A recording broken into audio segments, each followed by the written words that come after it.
അപ്പോൾ നമ്മൾ ജംഗിൾ ക്യാമ്പിൻ്റെ വന്ന് കാറ് ബൈക്കൊക്കെ നമുക്ക് ഇവിടെ പാർക്ക് ചെയ്യാനുള്ള സൗകര്യമുണ്ട്. അത് കഴിഞ്ഞ് നമ്മൾ നേരെ നടക്കുക കേട്ടോ.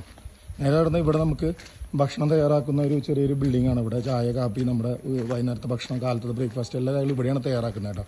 എന്നിട്ട് നമുക്ക് നേരെ നടക്കാം കേട്ടോ. കിണറൊക്കെ ഉണ്ട് ഇവിടെ. ഇത് ഈ ഒരു ജംഗിൾ ക്യാമ്പ് എന്ന് പറഞ്ഞാൽ ടെൻറ്റ് സ്റ്റൈല് ചുറ്റോറും നമ്മൾ ഫെൻസിങ് ആട്ടോ, ഇലക്ട്രിക് ഫെൻസിങ്ങോട് കവർ ചെയ്തിട്ടുണ്ട്. പിന്നെ ആന വരാതിരിക്കാൻ കിടങ്ങും അവർ ചെയ്തിട്ടുണ്ട് കേട്ടോ. അത് ഞാൻ കാണിച്ചു തരാം നിങ്ങൾക്ക്. അതിപ്പോൾ നടന്നാൽ നിങ്ങൾക്ക് കാണാൻ പറ്റും. ഇത് കണ്ട, ഇത് കണ്ട, ഇത് ചുറ്റോറം നമ്മുടെ ഇതാണ് നമ്മൾ സ്റ്റേയിലേക്ക് കിടക്കുന്ന ചെറിയൊരു പാല കേട്ടോ. മരത്തോണ്ടാണ് ഉണ്ടാക്കുന്നത്. ഇതാണ് കിടങ്ങ് കേട്ടോ. ആന വരാതിരിക്കാനായിട്ടുള്ള കിടങ്ങണി കാണണം. എന്താ ആനയും വന്യമൃഗങ്ങളുടെ ആക്രമണമൊന്നും ഇല്ലാണ്ടിരിക്കാൻ വേണ്ടിയിട്ടുള്ള കിടങ്ങാണ്. പിന്നെ നമ്മൾ നേരെ നടന്നു കഴിഞ്ഞാൽ നമ്മൾ ഈ ജംഗിൾ ക്യാമ്പിൻ്റെ ടെൻറ്റ് സ്റ്റേയിലേക്ക് എത്തിയിട്ട് ഇവിടെ ഒരു 7 ടെൻറ്റുകളുണ്ട്. നമുക്ക് ബുക്ക് ചെയ്യണം കേട്ടോ.